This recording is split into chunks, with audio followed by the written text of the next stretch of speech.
Bien, ahora voy a leerles un trabajo que se inscribe en una de las líneas de investigación de la maestría en estudios literarios y que titulamos Narrativa venezolana de los siglos XX y XXI. Mene y la ficcionalización del auge petrolero, de la naturaleza virginal al caos. La narrativa social desarrollada durante los años 30 tiene uno de sus mayores logros en la novela Mene de Ramón Díaz Sánchez, publicada en 1936. La incorporación de personajes representativos de los grupos marginados y la concepción del auge petrolero como período de crisis constituyen dos elementos importantes de esta obra que, además, presenta algunos puntos de encuentro con la primera narrativa de Guillermo Meneses. En Mene, la idea del protagonista individual como recurso unificador de la historia narrativa se diluye en un conjunto de figuras cuya función principal es trazar las características fundamentales del espacio representado. Lejos de delinear caracteres, la novela intenta presentar situaciones que aluden directamente a un acontecimiento histórico y a las transformaciones que éste genera en una sociedad. El interés del narrador no reside en explorar el mundo íntimo de los personajes, sus contradicciones internas, sino en sugerir la relación existente entre el universo sociocultural evocado y las diversas conductas individuales que surgen en él. De allí que el deterioro de los pueblos petroleros y la devastación causada por la explotación encuentren su correspondencia en el desmoronamiento cultural de las comunidades rurales y en la vida conflictiva de los personajes, los cuales expresan distintas facetas del mundo degradado y hostil donde se desenvuelven. Como observa Orlando Araujo, esta novela esquiva la protesta panfletaria y satírica, pero descubre las atrocidades de un sistema económico incrustado violentamente en el corazón de una vida rural que va desintegrándose. La presencia de los personajes episódicos permite la inserción de temas múltiples y el dinamismo de un discurso que se caracteriza por la frase directa. En cierto sentido, podríamos decir que la colectividad es el personaje protagónico de Mene.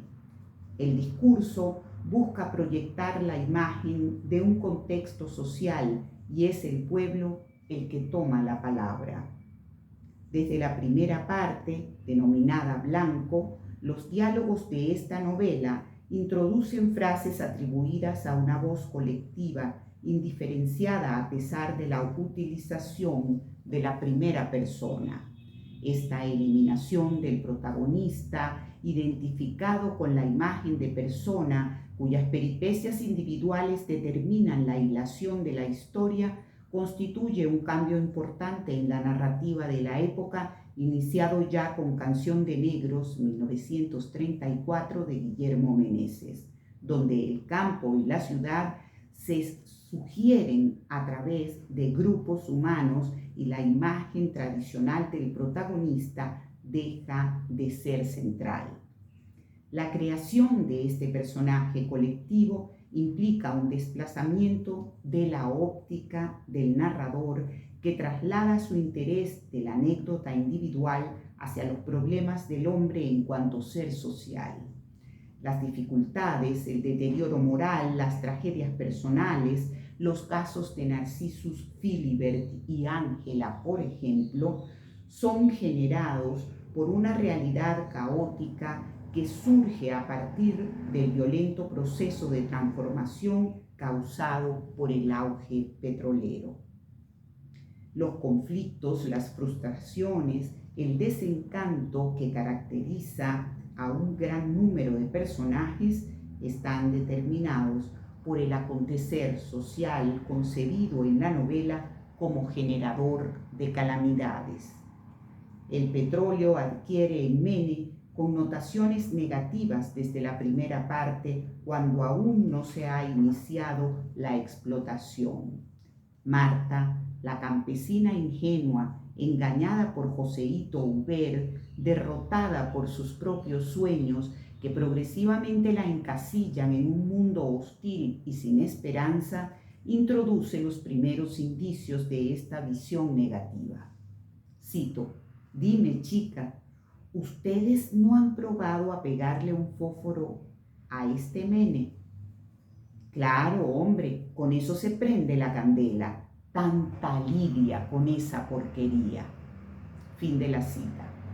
Y unas páginas más adelante, cito: «Hasta aquella mañana, antes de saber que un buque había tocado en la playa, tenía Marta la recóndita y simple convicción de que Joseito volvería.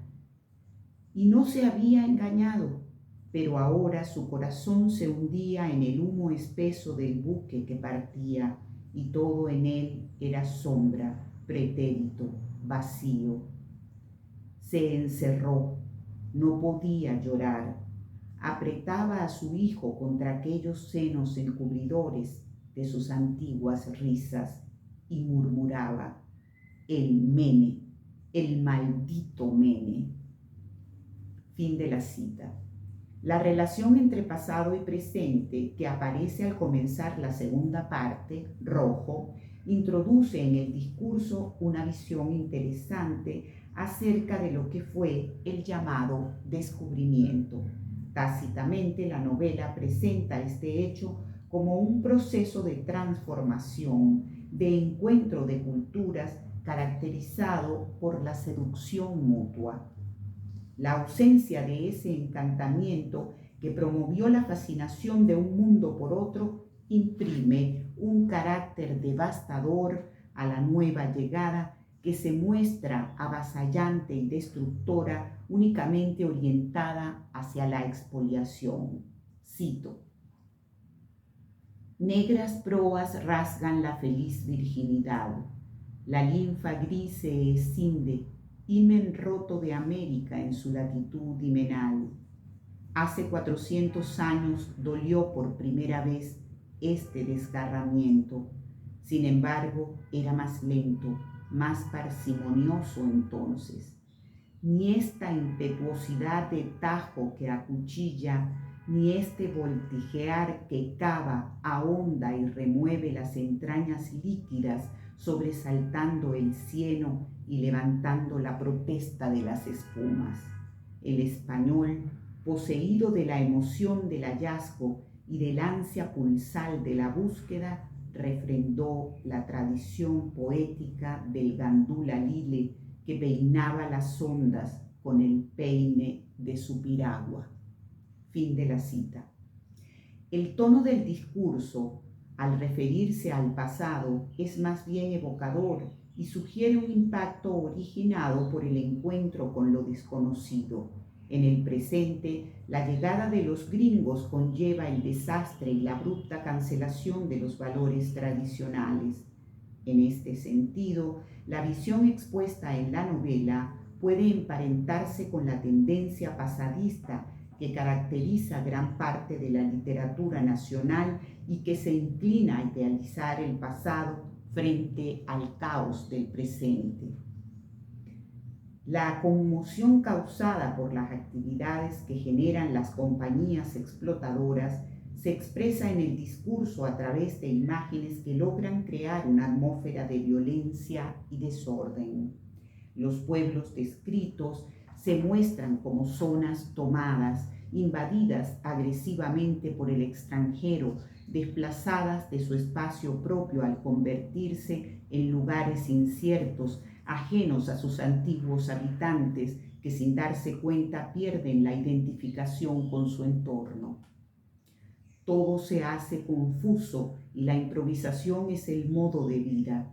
Sin comprender los hechos que ocurren, el campesino es arrastrado por el aluvión que arrasa con la naturaleza, con las construcciones del pueblo, con la apacible tranquilidad rural. En el enunciado se vislumbra una gran inquietud por la desestabilización que llega a todos los niveles y aniquila los valores propios. La explotación petrolera es presentada en la obra como la ruptura de un proceso sociocultural que había nacido en la colonia y se interrumpía abruptamente. Cito: la tradición de aquellos mascarones de las carabelas con sus sonrisas sembradoras está siendo cortada por este filo negro. Fin de la cita. El punto de vista ideológico defendido en la obra condena esta nueva invasión y la entiende como una fractura que desmembra las alternativas de la estabilidad cultural en la sociedad ficcionalizada. Porque más allá de los cambios económicos, la novela plantea un sacudimiento social, una inversión de valores que instaura un estado de pérdida y desconocimiento. Al verse deslumbrado por la tecnología y el dinero que fácilmente se ofrece a los trabajadores del petróleo, el campesino ingresa en ese mundo portátil, improvisado, creado artificialmente, donde se borran las referencias y las tradiciones, donde la demolición de las viejas casas pueblerinas y la caída de los árboles al paso de las máquinas es también el derrumbamiento del hombre que se intuye despojado, expulsado de su propio mundo. Cito: pronto comenzaron aquellas ruedas dentadas y aquellas cuchillas relucientes una tarea feroz. El monte fue cayendo como la barba bajo el filo de la navaja. El indígena miraba absorto la avalancha, hallaba en ello algo mágico que su simplismo no llegaba a explicarse. Él mismo no tardó en sumarse en cuerpo y alma al diapasón elemental y en sentirse nuevo, descubierto en partes propias que hasta entonces ignorara. Descubrió que sus manos eran aptas para poner en marcha los devastadores artilugios. Fin de la cita. La violenta transformación del paisaje urbanístico es imagen del caos y el deterioro. Las viviendas se construyen sin atender a ningún orden, a medias, con materiales que sugieren una vida efímera. Todo tiende a la disolución, a la no permanencia, al desarraigo. Cito: pueblos oscuros, Cabimas, Lagunillas, Mene, se incorporaban al frenesí del mundo. Las veredas convertíanse en calles, los cujizales en viviendas, unas viviendas presurosas, hechas con los cajones de las máquinas y tapadas con planchas de zinc.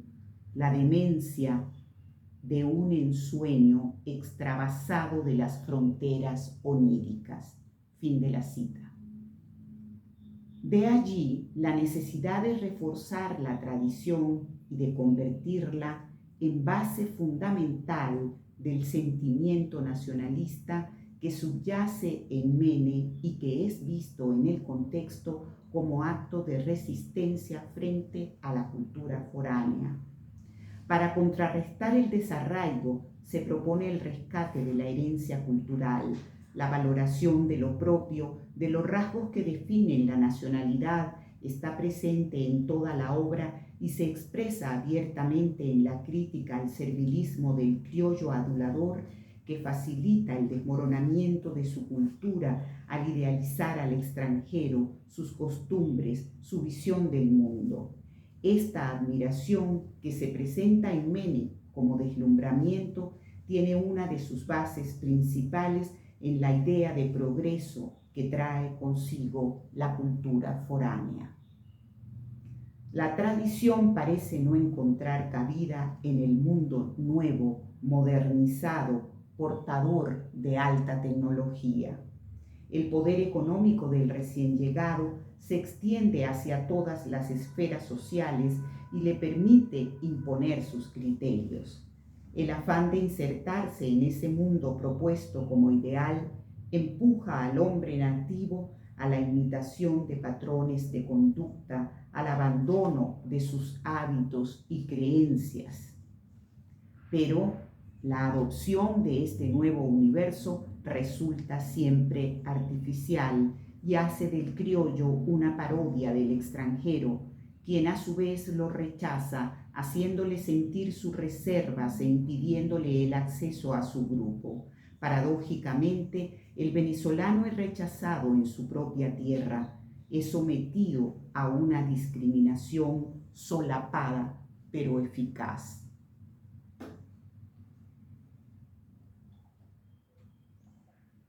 En la novela, las referencias al contacto entre gringos y nativos están orientadas a expresar el deterioro que implica asumir improvisadamente los valores de una cultura ajena.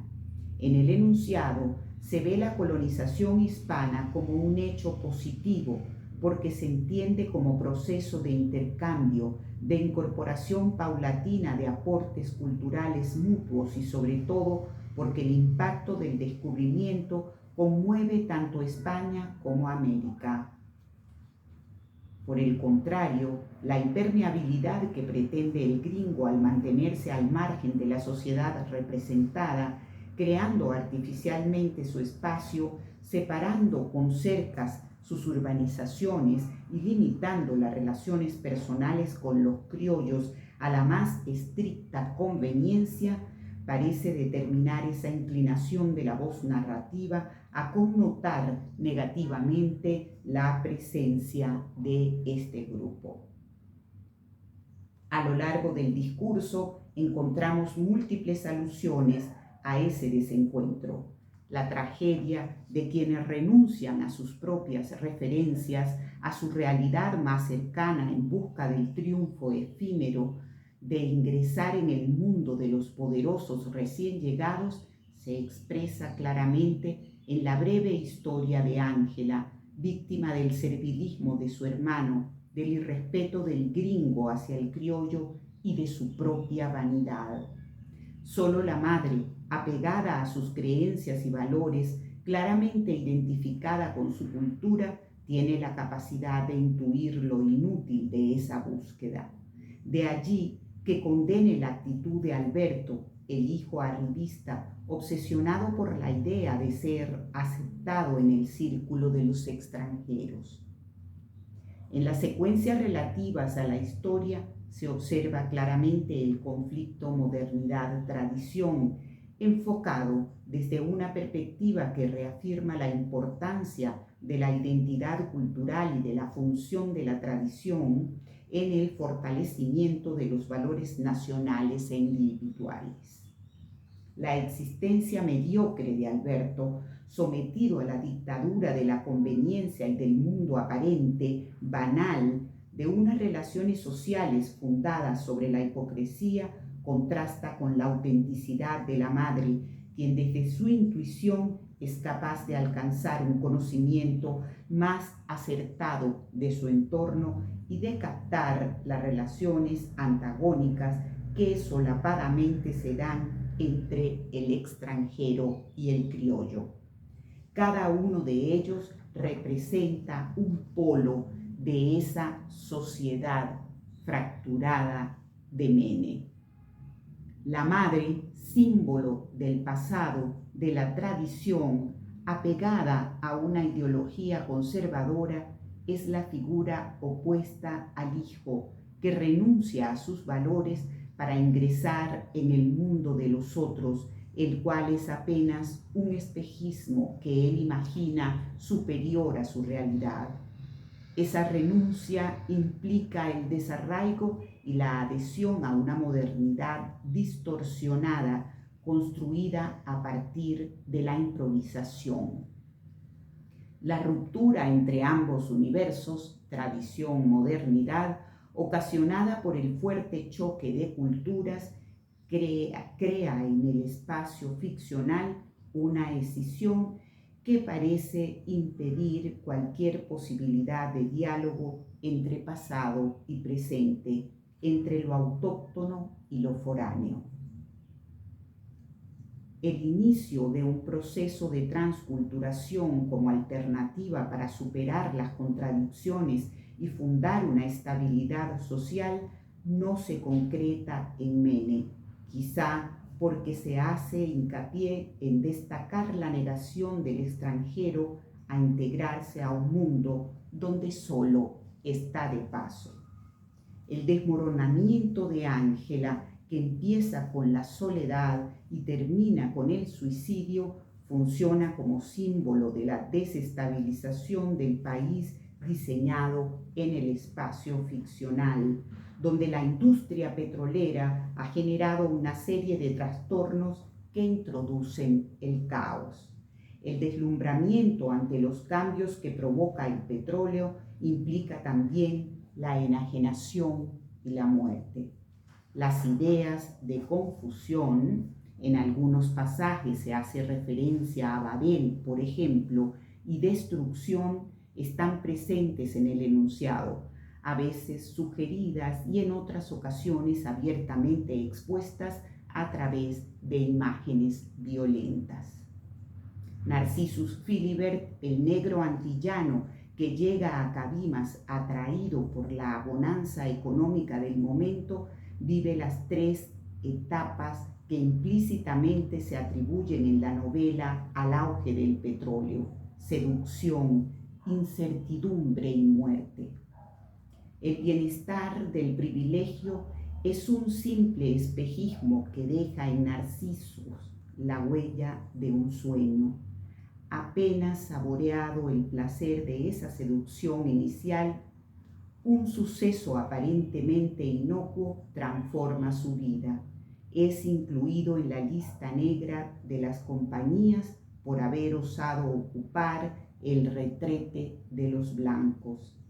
Se le suprime el derecho al trabajo, lo cual trae la incertidumbre, la imposibilidad de concretar sus deseos. De pronto, el futuro inmediato, soñado como época de logros, es sustituido por la angustia de sentirse acorralado en una situación que lo llevará a la miseria. Incapaz de enfrentar su caída, Narcissus Philibert decide suicidarse y, aún envuelto en la magia del petróleo, muere ahogado en él. Todas las imágenes que rodean este suceso subrayan el ambiente degradado del pueblo petrolero, el deterioro del hombre, borrachos, prostitutas, seres fantasmales destruidos por sus carencias, se mezcla con el desorden de las calles, con la pestilencia del ambiente, con la sordidez de los espacios descritos. Cito: una mujerzuela al verlo lanzó un chillido histérico. Un ahogado penetró en un salón donde la muchedumbre, ahita de alcohol, flotaba en una densa niebla de humo. Bailan las mujeres con mujeres. Un ahogado, ¿de veras? ¿Por qué no lo sacáis? Va a reventar, está feísimo. Una muchacha tambaleante y babosa la detuvo con brutalidad, alzó sus propias faldas y golpeóse el sexo con la palma. ¿Más feo que esto? La casa se estremeció en una carcajada unánime. Fin de la cita. La imagen misma del ahogado Narcissus Philibert, deteriorada y podrida, sugiere un paralelismo con el caos social, con el hundimiento de una colectividad que también es absorbida por la seducción de la bonanza petrolera. Cito: feo, espantable, la tela del traje que fue azul y ahora negra prensaba la carne pútrida, dilatada por los gases comprimidos. Fin de la cita. En páginas anteriores dice, cito, refiérese que cierto sacerdote visitó una vez a Lagunillas y su sermón se redujo a estas palabras temblorosas de horror: pueblo sin Dios, arrepentíos. Pero la gente rió de sus palabras. Posteriormente, un geólogo extranjero constató el fenómeno del hundimiento de la población acuática. El cieno lacustre, dijo, es en este lugar inestable y fofo, como carne corrompida. Fin de la cita.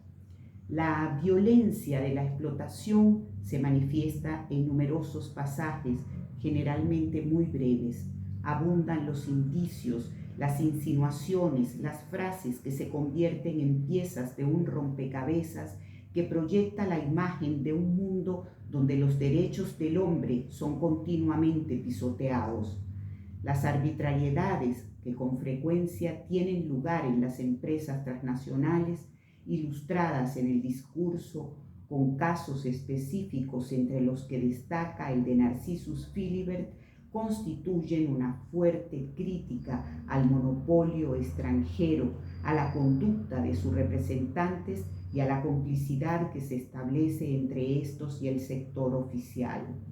Si bien no se afirma abiertamente, hay suficientes indicios para captar que en el discurso se responsabiliza al poder político de contribuir con el galopante deterioro del espacio representado. Las figuras de los jefes civiles cumplen una función relevante en la medida en que estos personajes actúan de acuerdo a su conveniencia, transgreden normas y leyes, abusan de su cuota de poder y mantienen una actitud complaciente con el extranjero. En la novela, la explotación del petróleo surge precisamente a través de una arbitrariedad del jefe Casiano que acepta elaborar un documento a favor de Joséito Hubert sin tener ninguna prueba de sus afirmaciones, las cuales, por supuesto, resultan falsas. Ya convertido en dueño de considerables extensiones donde abunda el mene, Joséito vende sus propiedades a las transnacionales que inician la búsqueda del oro negro. Así, la debilidad de Casiano y de los notables del pueblo, contando entre ellos al representante de la Iglesia, que aspiraban a obtener beneficios de esta decisión, es el desencadenante del deterioro, de la deformación y del caos de su propia comunidad. La violencia se prolonga además al trabajo mismo del obrero, que se ve día a día amenazado por la inseguridad de su oficio. Por otra parte, la violencia social no solo se expresa en el desenfreno colectivo, en el desorden y la inversión de valores culturales, también se hace presente en los grupos humanos que coexisten en las nuevas comunidades, corianos, margariteños. El personaje Teófilo Aldana, levantisco e impulsivo, lleva a su máxima expresión esa agresividad en varios pasajes que culminan con una puñalada a Mr. Rull, el gringo que lo había incluido en la lista negra. Toda la rebeldía de Teófilo, hombre negado al sometimiento, termina con la pérdida de su libertad. Pero la mirada pesimista que caracteriza el enfoque de la novela presenta matices importantes. La vertiginosa caída del hombre y su entorno, la sordidez que rodea su existencia precaria, el ambiente corrompido de los pueblos improvisados y portátiles, cuya expresión más escabrosa es Lagunillas, con su hacinamiento incontenible, la prostitución y el deterioro humano reflejado en los rostros miserables parecen no ser irreversibles. El incendio de Lagunillas tiene cierto carácter apocalíptico, dado que puede entenderse como una revelación, como un suceso que mueve a reflexionar sobre la validez de ese mundo efímero. Más desposeído que antes, despojado de sus propias pertenencias por el incendio devastador, el hombre se enfrenta a un nuevo punto de partida, porque ese suceso implica la necesidad de reiniciar la vida, de reconstruirse. Si seguimos la óptica de la novela, el incendio de Lagunillas podría entenderse a partir de la idea de Heráclito, que concebía el fuego como elemento destructor, pero al mismo tiempo transformador, cobrando así un sentido de mediador entre formas en extinción, que en cierta medida remiten a la idea de muerte, y formas de creación vinculadas sin duda con la vida. El incendio, aunado a la crisis que surge posteriormente, introduce una vuelta a las costumbres y a los elementos culturales autóctonos. Este rescate del equilibrio perdido, o en última instancia la intención de recuperarlo, constituye una esperanza, una nueva fuerza vital, regeneradora, una posibilidad de renacimiento. Asimismo, la figura del coplero trashumante Narciso Reynoso, símbolo de la libertad y la sabiduría intuitiva, reaparece al final de la novela como una posibilidad de enfrentar la actitud del hombre pueblerino que se entrega sin resistencia a su destrucción. Narciso y Ñocasildo Pérez se contraponen en este último pasaje, donde la decadencia del viejo, derrotado y aniquilado en sus ilusiones más íntimas, contrasta con la energía del peregrino que finalmente es seguido por el nieto de Casildo. La reacción de este joven al concluir la novela sugiere muy sutilmente la presencia de un nuevo camino, la esperanza de superar con una búsqueda intensa, aunque no definida, el espacio degradado en el cual se desarrollan las acciones.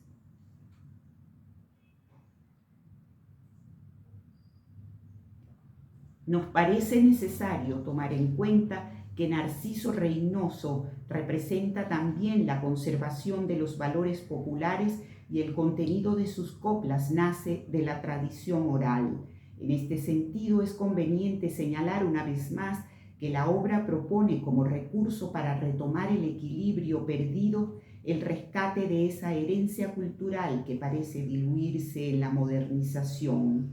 El contenido nacionalista de Mene, lejos de orientarse hacia la sacralización de una tradición estática, se presenta más bien como la necesidad de construir y mantener una plataforma cultural que nos permita consolidar nuestra especificidad. No hay en la novela una negación al intercambio, sino al aniquilamiento de las bases que sustentan el origen. De allí la fuerte crítica a los aduladores, a los criollos que siguen las pautas de una cultura foránea con la cual, en el fondo, no se identifican. Por último, queremos hacer una breve referencia a los subtítulos de las distintas partes de la novela, debido al carácter simbólico que adquieren en el contexto y al valor significativo implícito en ellos. Blanco, rojo, negro, azul son los nombres que señalan las etapas de la historia narrativa y sugieren asimismo el clima dominante en cada una de ellas. En blanco, los pueblos zulianos aún permanecen en su estado original y la naturaleza domina las grandes extensiones de tierra virgen. El campesino vive su existencia apacible y sin zozobras, entregado a la calma imperturbable de su integración con el entorno. Rojo nos introduce ya en la ruptura de esa armonía anterior y asistimos a un desangramiento de la naturaleza que progresivamente alcanza al hombre nativo. Es el inicio de la violencia que culminará en negro, donde el caos aflora abiertamente con matices grotescos y se insinúa una relación con el petróleo, oscuro como las ambiciones que desata en los hombres atraídos por su seducción. Hay una correspondencia tácita entre el negro y el mundo de las tinieblas que en cierta medida alude al infierno representado en la narración por el pueblo de Lagunillas. Azul es el nombre de la última parte donde se busca el asentamiento, la nivelación después del desastre. Pensamos que este subtítulo guarda especial relación con la figura de Narciso Reynoso, cuya búsqueda de la libertad se dirige siempre hacia el horizonte desconocido y distante, pero prometedor de nuevas esperanzas. El planteamiento central de Mene se emparenta con la tendencia que en la década de los 30 se inclina al rescate de lo propio. En este sentido, la vinculamos con el criollismo renovador que se aparta de la actitud contemplativa ante la belleza del paisaje y las costumbres propia del criollismo modernista para diseñar en el universo narrativo un espacio donde la preocupación por los problemas sociales, culturales e ideológicos constituye el punto de partida de la ficción. Gracias.